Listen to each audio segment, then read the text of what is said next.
There were so many things, and when, me and my husband, when we talked about how we were gonna do this, that we decided we were just not gonna do, right? And there were certain things we promised ourselves that we would do. Because there was a lot to consider. Not only do we wanna raise a good human being, but also, my son is multicultural. Like I said, he's mixed. He's half Puerto Rican, half white, hard tea. That Midwest white hits different, you know what I'm saying? Like, that's... I know there's white people here, but if my husband walked in, even y'all would be like, that's a white guy. Like, you'd be like... I'm white, but that's unseasoned chicken that just walked through the front door. That is level 10 white. Don't y'all come for my porcelain king.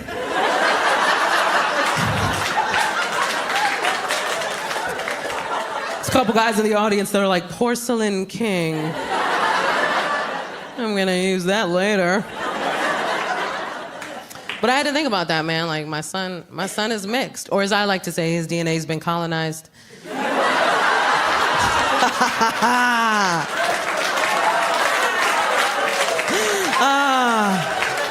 That is my favorite way of saying it. Because people are always like, wait a minute. She snuck in history. I have to think about that, though. Honestly, as the mother of a mixed child, I have to think about the fact that a lot of his childhood is going to be me explaining my half of his makeup and the history of those people. And I know he's gonna have questions, because all kids have questions, and I'm petrified. Because I don't know if you've heard the level of questions these children are asking, but these are Jeopardy level questions. And I am, quite honestly, not prepared. I'm just waiting for the day where he's like, what happened to the indigenous people of the Caribbean, Mommy?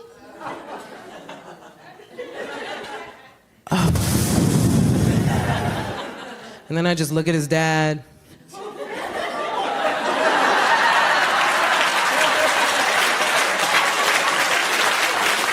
This is your time to shine, sir!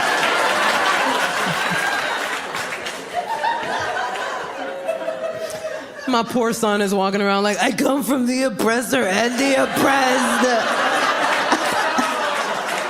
I'm the problem and the solution. Oh. I'm like, that's right, baby. Also, don't take no blankets from daddy's side of the family. If you got that last part,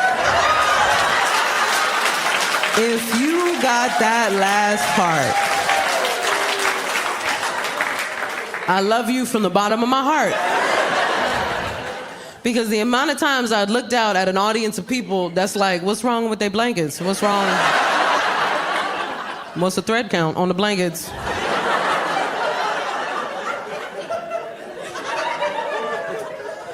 I'm proud of my son. He's doing great. He speaks English and Spanish. And, yeah. Humble brag. And really, look, if you're in the audience and you're Latino, Latina, Latine, Latinx, any of them, and you don't speak Spanish, that is okay. It doesn't make you lesser. It doesn't mean that people should make you feel lesser. I spent a lot of my younger years so judged because I didn't speak Spanish well enough for the people around me that I just stopped altogether and didn't learn till I was older. And here's the thing, I'm also third generation. And if you're third generation, then you know what I'm talking about. By the time I came around, everybody had assimilated already. So English was the norm in our household. When my parents were growing up, it was different. They spoke Spanish only inside the house. But that's because at that time, there was something called a gag law, where Puerto Ricans could not display a Puerto Rican flag or speak or sing any patriotic songs. So it was dangerous to speak Spanish outside of the house. So for me, I didn't speak it in the house, only spoke English, so I learned it from all of my coworkers when I started working. And all of my coworkers were Mexican.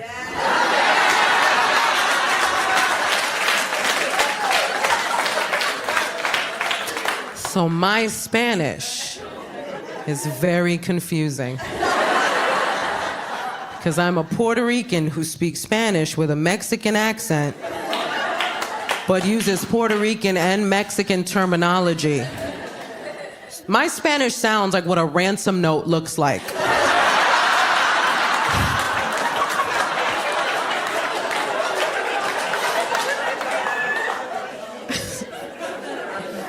Like, people who are fluent in Spanish hear me speak Spanish and they're like, where are you from? I don't know, man, I'm trying to figure it out. My son does, he speaks Spanish, but he's nervous in Spanish, so he like whispers in Spanish. I know, it's adorable and creepy, huh? Kids do not know the rules of whispering, so they just like do it whenever. I'll be like washing the dishes and behind me I hear, siete.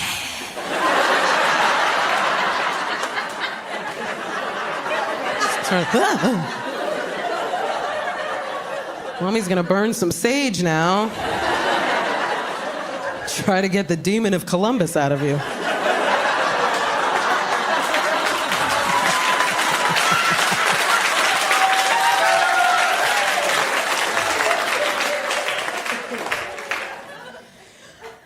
I'll tell you what. First of all, we should start with this. I should have started here. I didn't even know I was pregnant. We should have probably started there. I mean, I knew before the delivery date. I didn't show up at the hospital like, my tummy hurts.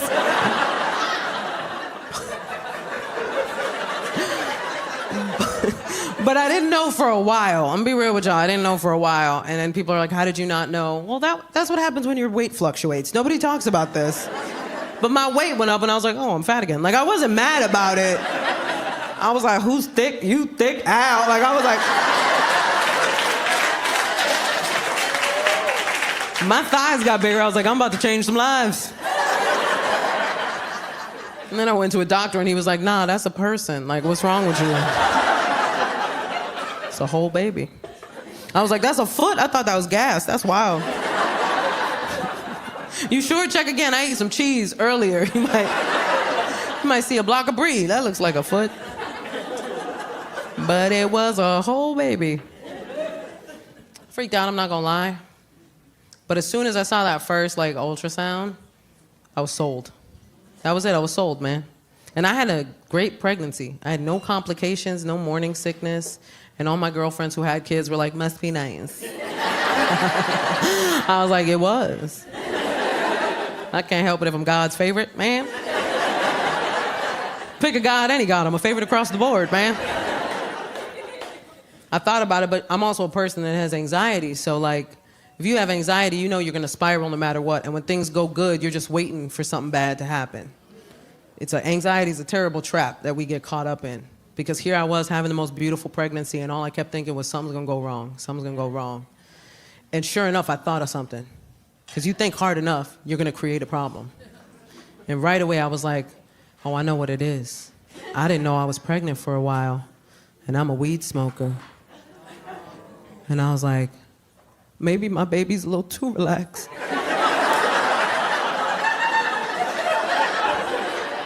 I panicked, immediately went to the doctor. And I was so afraid. I was so afraid to tell the doctor. I thought I was going to get arrested. I was like, I'm about to orange is the new black this whole pregnancy. I was ready to get locked up. I told the doctor, I was like, hey, doc, I don't know how to tell you this, but I didn't know I was pregnant for a while, and I'm a weed smoker. And he was like, me too. What are we talking about right now?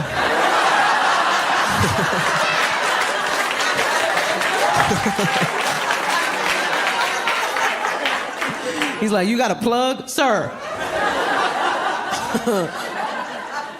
We ran a bunch of tests. Everything was fine. Thankfully, everything was fine. Yeah, everything was fine. But that never stops the spiral. The spiral was going to happen whether or not everything was fine. Because I was spiraling. And when you spiral, there is no rationale in it. You know, you have no ability to stop yourself from going to the craziest lengths when you spiral. And I was like, oh my God, I was going crazy. I was like, I'm going to go to push, and the room's going to fill with smoke.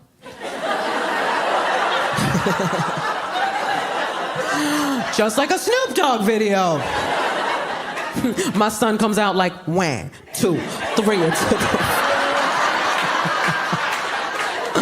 Oh, that was a silly one, but we all went with it.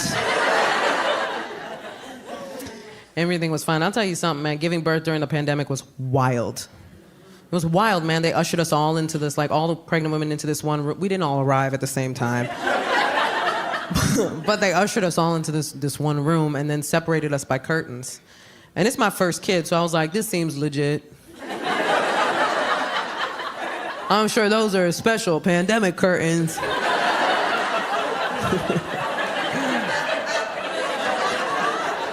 That's the thing, I'm not gonna lie to you. As a Puerto Rican girl from the South Bronx, I didn't think I could bag a white boy from the Midwest. I thought I was too aggressive. Because I don't know how to soft flirt. You know what I mean? Like, you know how some girls can like really cute flirt? Not me. I'm New York aggressive with it. I'd be like, yo, I like you, son.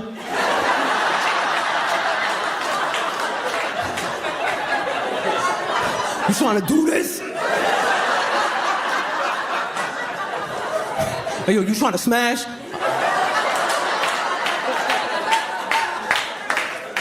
Turns out he liked it.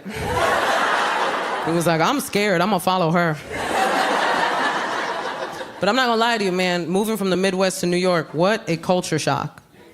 I couldn't start him in the South Bronx, you know what I mean? Like, I couldn't. That's not a starter borough, you know what I'm saying? Like, that's...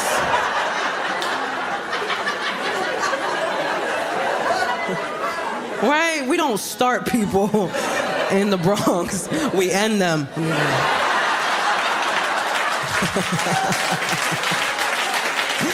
Don't shoot the messenger. Although we do. We shoot the messenger. Nobody getting messages. But we found a nice starter borough. Astoria, Queens. Great starter borough, right? We moved there, man. I showed them all the artisan coffee shops. I was like, look, your people did that.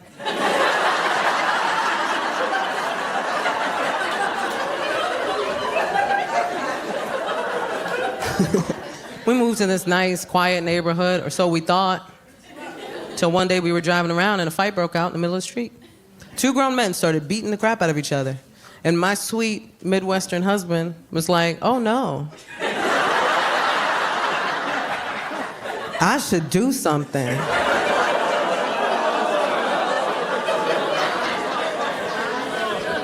I was like, if you don't roll up your window right now, I'll fist fight you myself. I was like, what you gonna do, Captain America? You gonna fight two grown men? You have psoriatic arthritis, take a seat. I'll tell you what's about to happen. I'm about to watch you get jumped. That's what's about to happen. And I'm gonna watch, because I know how to mind my business. I already learned. This is your lesson, baby, not mine. It wasn't like that when we first got to the neighborhood. When we first got to the neighborhood, the hottest beef on the block were two businesses that were at war with each other. It was a health food store and a bagel shop. And the health food store started selling bagels. That's what I said. Here's the thing, they could have sold their bagels in secret. That would have been the respectable thing to do. But they put out a sign. Right, and the sign said, we sell organic bagels. So the bagel shop put out a sign. And their sign said, there's no such thing as organic bagels.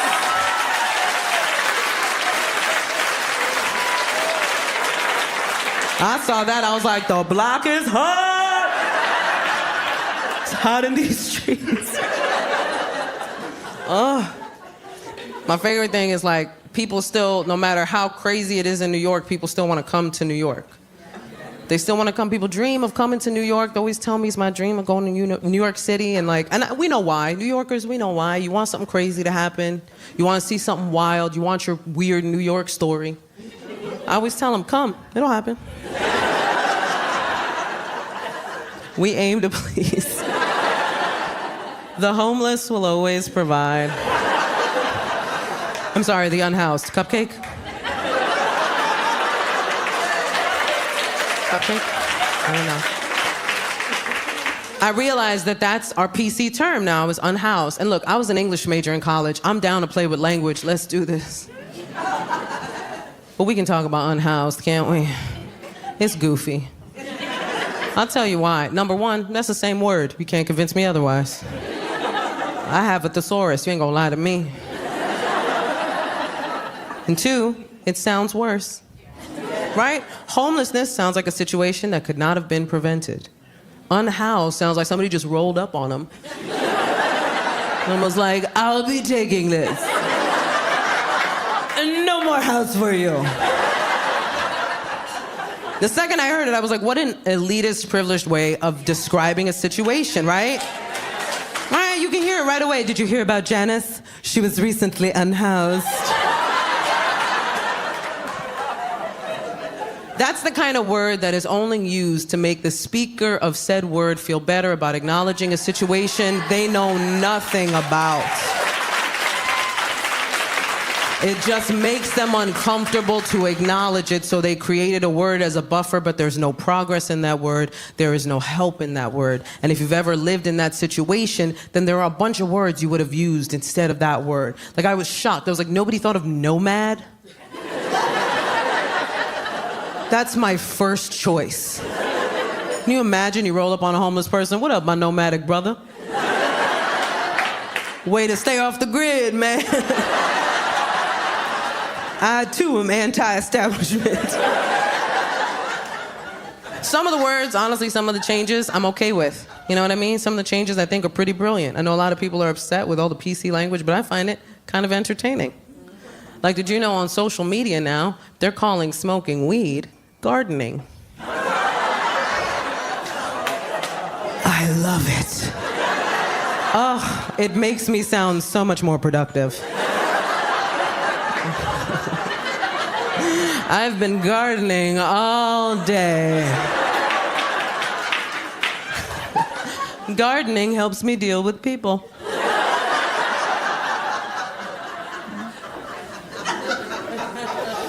You know, it doesn't matter how crazy New York gets, it's still a vibe. It's still a city that has its energy.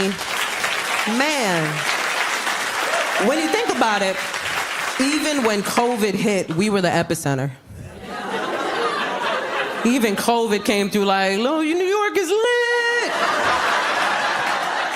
COVID was like, if I can make it here, I can make it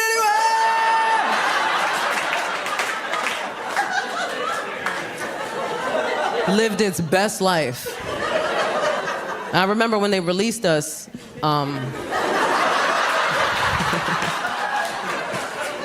from COVID captivity. We got rid of that 6 feet of personal space day one. Day one, it was gone, man. We couldn't wait. I know, because I got on the subway, and within 2 seconds, I had a guy this close.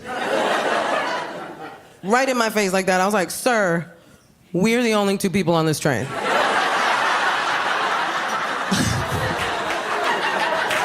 Feel like there's a lot of options you're not taking. But where you trying to go? I thought he was lost for like a second. Maybe he thought I was the map. COVID was like a universal trauma that we all shared.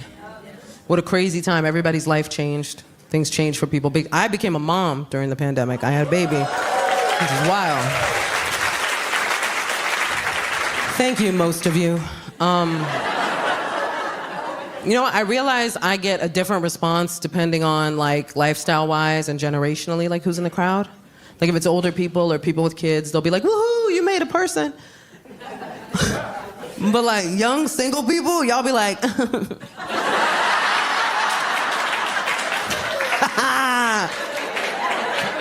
I see all your trauma come up to the surface. I'm like, I said, I'm a mom, not your mom. I didn't do it.